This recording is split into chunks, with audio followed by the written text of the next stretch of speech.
Alright, last video said I put the oil pan, water pump gaskets, oil pan gaskets. I put the new intake gaskets on, Velcros. I found my valve cover gaskets, so I swapped those out. Velcros came with these little plugs right here. I showed you guys the fuel rail.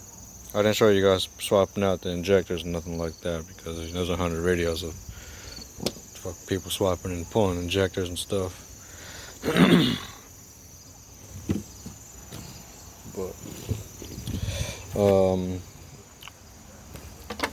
have my alternator power steering bracket on. Well, I bolted it on so I can pull the pulley off the power steering. And then I pulled the other one off that 350 right there, which I'm planning on using if it lines up. Got my motor mounts put on, LSX plates, the clamshells.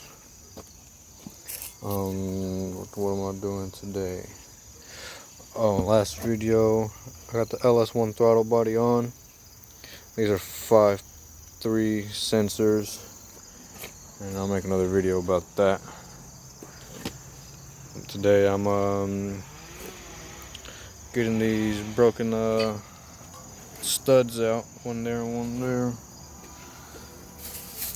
What I'm doing is, what I did was, I took this little Dremel tool I got from Harbor Freight.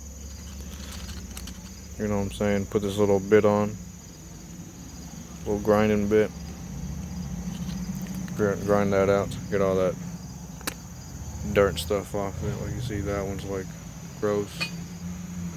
This one's clean. The plan now is to, so I got some nuts and bolts to weld to that. Got my little welder right here.